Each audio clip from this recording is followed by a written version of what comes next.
Well, let me make a couple of points. First of all, the integration of national economies into a global economy, that's here. That's done. And so the question is not whether or not there's going to be a international global economy. There is one. Technology, travel, massive cargo containers that can ship goods back and forth, the fact that a company can move capital around the world in the blink of an eye, the fact that an engineer can send plans to the other side of the world in an instant to a colleague. Those are facts. So we have an integrated economy already. The question is, under what terms are we going to shape that economy? And it is my firm belief that making sure that how we trade, how we exchange goods, it is my firm belief that shaping those in accordance with the values that our three countries care deeply about is going to be good for us. And us trying to abandon the field and pull up the drawbridge around us is going to be bad for us. Now, with respect to Brexit, I think it's important to point out that those who argued about leaving the European Union are the same folks who the very next day are insisting, don't worry, we're still going to have access to the single market. So apparently their argument was not against trade generally, they just didn't want any obligations to go with the access to the free market. And it's important for us not to draw easy analogies between what happened in the UK and the EU versus what's happening between our three countries in terms of trade, or what's happening in terms of us attempting to access Asian markets through TPP. That's point number one. Point number two. Ordinary people who have concerns about trade have a legitimate gripe about globalization.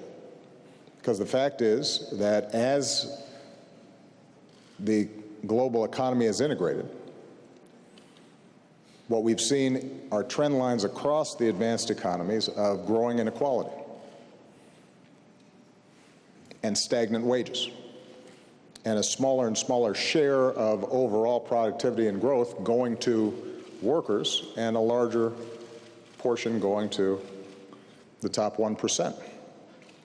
And that's a real problem, because if that continues, the social cohesion and political consensus needed for liberal market economies starts breaking down.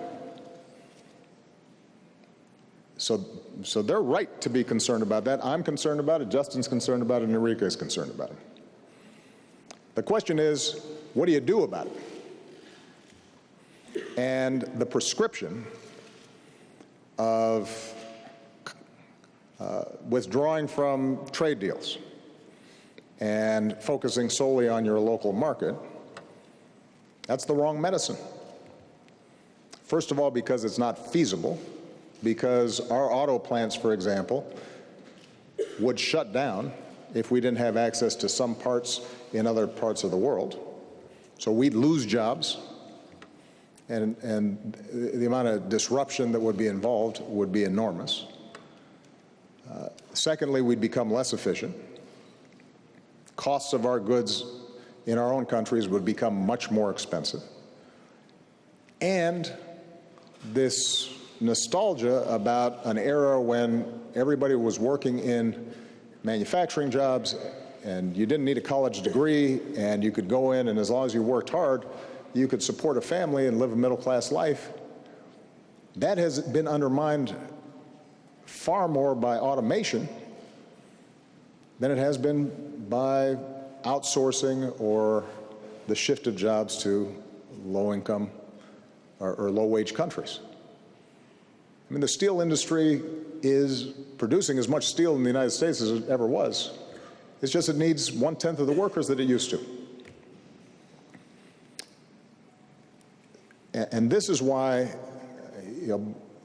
my pushback on both the left and the right when it comes to protectionism or anti-trade arguments is you are right to be concerned about the trends, but what you're prescribing will not work.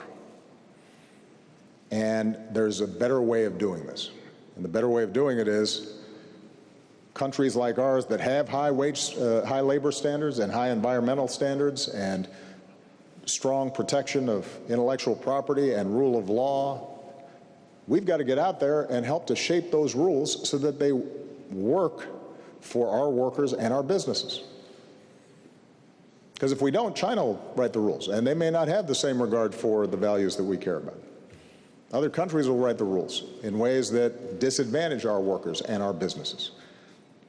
In Asia right now, there are a whole lot of tariffs that keep our products out, but because we happen to be some of the most open nations in the world, they're selling our stuff in. So we can't disengage, we got to engage more. And if we combine that with investments in education and tax policies that are fair and making sure that college is affordable and we're strengthening the safety net and we're rebuilding our infrastructure, which are jobs that cannot be exported, and we're making investments in research and development, and we're building an inclusive society in which everybody's got a fair shot. That's how we're going to solve these problems. And what is absolutely true is that too many folks who've been in charge around the world have neglected that side of the equation.